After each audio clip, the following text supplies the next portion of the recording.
I feel informed every time we watch one of those. Welcome back to Fanservice. That was a really funny Geek Week News Star Wars special. Weird. It was In a good way. You know you want an In a good Ewok way. wreath now. A That just cries on your front door every month. Yeah. So we are talking about Geek Obsession Month, and today we want to talk about everyone's obsession with the paranormal and the undead. We thought, what better way to do it than to bring in a comic artist and a zombieologist. So let's introduce everyone to Drew Edwards. Well, I'm not actually a comic book artist. I'm a comic book writer. Oh, see, he's good here. He doesn't want to take all the credit. I write and create Halloween Man. It is the charming love story between this attractive gentleman and his sexy mad scientist girlfriend. He is the zombie superhero from the retro future. With the power of the horror movie sequel, he can take a licking and keep on ticking. Think of it as sort of your anti-Twilight. He eats the bad guys so you don't have to. What if they give him like indigestion? Like, does he have indigestion power? He vomits up all these guts and eyeballs and fingers and whatnot. Oh, that's costume, lovely. man. Well, you know, I'm a big believer in the utilitarian superhero sure. look. Just put a nice little jack-o'-lantern T-shirt on there. We call that branding. It's good. Or Real good. branding. Right? What about So, Brandy? Halloween Man, and we're joined once again by the ever-fabulous Eddie Rotten. Yay. And what do you do? Hang out with Eddie because he's cool. I watch Smallville is what I do. I saw the segment where you don't watch Smallville, and shame on He me stopped because after season 2, which I must admit, I Dude, stopped after Smallville season was- 1. Oh, so It's a- see, it's a the staple smart on guy TV. side of the table's this way. The we'll watch anything side of the table's that way. No, I stopped after season 3. I like Smallville because it waited till the very end to show the costume, and they didn't push it. And that's good writing. That's good TV, Gavin. Oh, we do good TV here. So, speaking of good TV, you do Zombie Life TV, That's and right. your episode 2 premieres Monday. Thank you very gonna be much awesome. for letting me do that on your show. Yeah. And then Frequency Omega, for those that have wanted to know, Frequency Alpha and Sigma are out on Amazon right now. You can buy those and read them, and they're awesome. Frequency Omega is taking. There's a little bit of a delay for the novel to come out. Gavin himself is in it. Is he a zombie? No, he's not going to let me have that much fun, trust me. He's not, but it's a good story. So go check out Alpha and Sigma on Amazon right now. And then ZombieLifePodcast.com. You can go see all the shows that we have. And then thank you, Gavin, for letting me air Zombie Life TV on your Well, what show. I laugh at between me and Eddie is he created his Frequency Zombie universe, and I recently created our universe for Zombie Apocalypse Survival Boot Camp. Yeah. And they're eerily similar in a lot of ways without even understanding Right. it. And I don't want to give too much away because That's true. he still has spoils to reveal, and I still have Yeah. spoils to reveal in ours. Right. You have this, or we're still putting this series together. But speaking of how much fun this series was, have you ever seen Eddie Rotten with a machine gun or a sniper rifle or a shotgun? Skill. Do I want this man in my zombie apocalypse No, team? because this is how he fires. I can't even look. Hey, I had something in my eye, and there's like a fly in my ear. Yeah, and- he didn't wear earplugs, first of all. And second of all, he couldn't even look at what he was firing. Like, you thought you were just He's got mortified. mad machete skills, though. Oh, they I do have mad machete. There you go. Thank you so much for bringing no that up, problem. man. You know what? What's going to win in a gunfight, a machete or a gun? I'm going to go for the gun. So I know don't know. Eddie I will be don't shooting know. the ground while we're shooting Who has the him. machete? Is it Jason Voorhees? No, it's him and his crew. Here's the deal. Whenever you're running from a zombie or from people that are trying to take everything from you, I almost swore, but I know we're on TV, so thank you. When you're trying to shoot at somebody that's chasing after you, whether it be a human or a zombie, it's hard to get a lock on them. And people say that they can really do it, but it's harder than you think. And that's why we do, like Woods of the Walking Dead at Mission Airsoft, shameless plug, missionairsoft.com. Oh, it's lots of fun. Yeah, and you truly get to test how good you are from running from a zombie because you go out into the woods. I give you a little airsoft pistol and a flashlight, and when the zombies come for you, you got to shoot them. But 9 times out of 10, you can't hit that person. Yeah, so I thought, who better to bring in? What is that beautiful sound? That's the sound saying, you know what, we're done talking about Mission Airsoft. That's our warning making. Okay. So we want to talk today because we started Geek Obsession Month this month. Things that we are obsessed with as a culture. And I think we're at this point now where we are oversaturated in supernatural, paranormal, and undead. I disagree. How do you disagree? Because it's part of the fundamentals of being a human being. If you don't have the horror and paranormal aspect and have it completely saturated to where people actually get upset about it, then you don't have that degree in your life. You don't have that edge that you absolutely have to have to step over that fence. You're not learning to survive the apocalypse by watching a TV show. I hate to tell you. Am I right?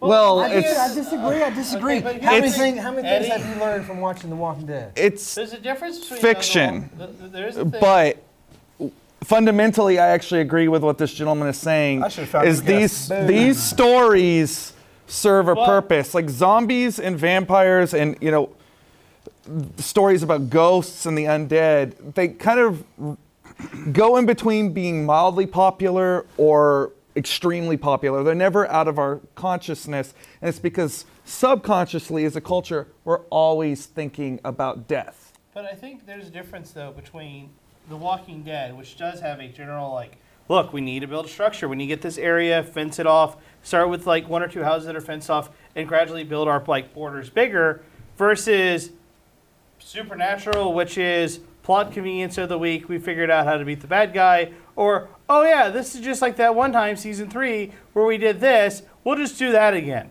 Well, It's like Prison Break. You saw the story in the title of the story. Yeah, well, season 1 of Prison Break was really good. After that, it was just done. Because they got out of prison. Spoilers. I know, stupid, right? But then they had to break back into prison, and there was a guy they needed to get back to prison to get another guy. But it was like, but that's the difference. Like, there's a difference between like crime procedural drama, where like NCIS or CSI, where it's like, this week we have a case, and oh my God, we figured out this one thing, versus like an actual murder mystery series like Sherlock or other series like that, where it's like there's an actual genuine mystery and you have to figure it out, and it's because of those characters that you get that solving. Versus, like I said, Walking Dead versus Supernatural. You'll never learn anything useful from Supernatural. Versus, you could actually probably learn something about the super apocalypse versus zombies. you can learn you can learn some real. I mean, it's not going to help you much in life, but you can learn some folklore from Supernatural. Occasionally, Dude, they talk do about all zombies. right. They talk about voodoo. They talk about witchcraft. Voodoo? They talk about all that awesome stuff, and half of it's really, really sexy, which is what you have to have when you go out in the real world, man. You got to be for women. sexy in the apocalypse to survive. Well, That's what that you're leaves telling me out. And Well, I mean, are we talking about the apocalypse, or are we talking about just the general undead? Because I mean, I think the Walking general Dead does undead- fall into like a survivalist fantasy thing as well. But it seems like everything wants to put a paranormal aspect on it to make it so people want to watch. And I'm kind of blaming the whole rise of paranormal romance. I mean, we had some really good shows like Twilight. Twilight is not good. Eddie, I loved it. Twilight I'm is not not ashamed. good. Here's the deal. Hold on one second, on Eddie. I'm Zombie gonna Life step back 'cause I don't want my podcast, wife to on the torpedo Zombie me. Life podcast, I interviewed vampires don't play baseball. Arnold T. And they don't Bloomberg. sparkle. Vampires. You know what? You want to fiddle around with the mythology? It's mythology. It's fair game. Vampires don't play baseball. You know what? Actually, you know what? How about this? Twilight had a almost solid idea of a human between the No, Hold on, why do hold we even hold have you on this It's show? hot people. Can I That's what the finish? show's about. It's hot people getting together. So really, what you're talking about is you want to. So you want monster Cold- porn? cold Let's people. just That's cut not a out. little the- monster porn. Can I say that? Can I talk You about can monster talk porn? about monster porn all you want. Because I mean, that's what everything- that's what we used to call True Blood in my house, and that's essentially what it was towards the end of Get it. back to your point. I interviewed Arnold T. Bloomberg, who's a professor at a college, on the Zombie Life podcast. Okay, his whole purpose of showing up, getting up out of bed, and going to school is to teach people about the importance of the lore of zombies and things that are dark and paranormal. Whenever you follow cataclysmic things that happen on the planet, it's always followed or there's a zombie movie that follows it. Like whenever all the malls started coming out, and then you get Dawn of the Dead comes out. But that was more about consumerism. Yeah, but still. But is there any better symbol it's of- the death of one thing and the birth of another thing? There's a whole bunch of stuff about Jesus that came out that year too.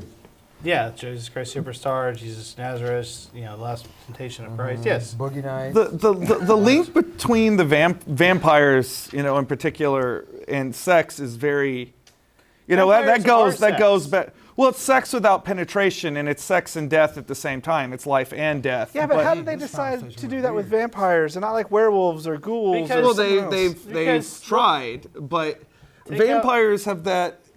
It's penetration without penetration. I'm sorry, Well, there's no, no fun in that. Okay, I'm no, just no, gonna say hold that on, right hold on. now. We got ISIS, But it's right? no fun for you, We but got there's a tree- lot of people out there who quietly might go, well, I wouldn't mind being nibbled on a little bit. But Okay. here's the thing, take back when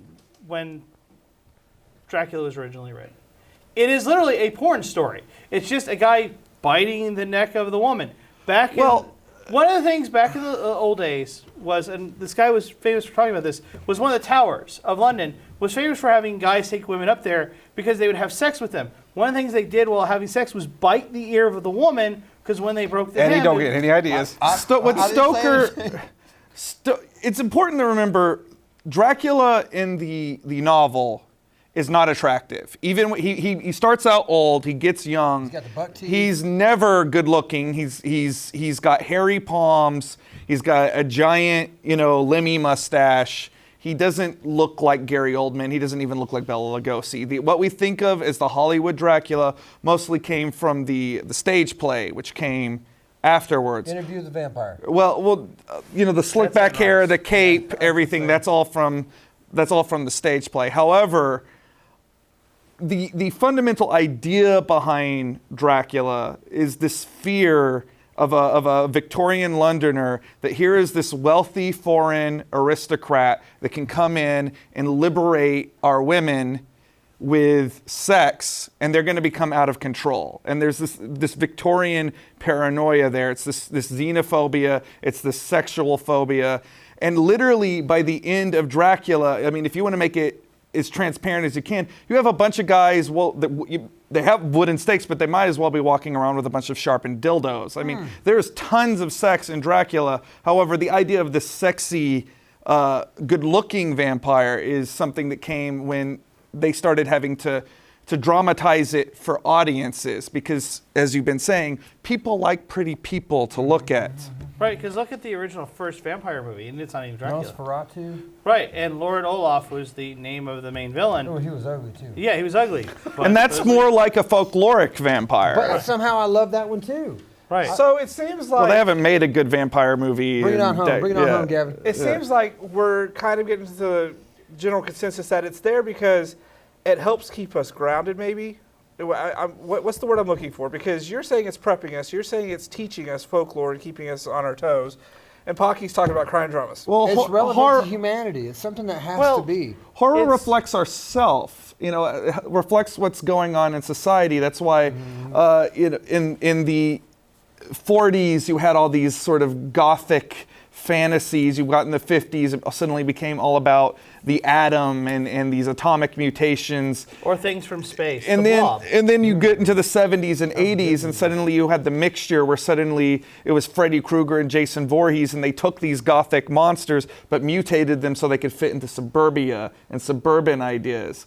And what we're seeing right now with these paranormal romances is just another mutation on these themes, but they're just going to mutate again because that's Is it safe to say that they're kind of gentrifying it as we evolve, Yes. go down the But line? gentrification won't last. I hope it doesn't last. 'Cause It we don't doesn't. need any more paranormal romances. Well, But here's paranormal is very, very important, and that's what's going to happen next. After the whole zombie craze dies and goes away, paranormal, big, deep, dark paranormal is what's coming next. Well, I like that aspect because that's more the what ifs. It Yes. allows you to think and explore, and it's not trying to scare you quite as much. Zombies are scary because we all fear that the government can do this right now to us, and we're going to wake up and the zombies going to be outside. But UFOs and aliens and all that stuff is stuff that we don't all necessarily have. well, the might be zombie. different.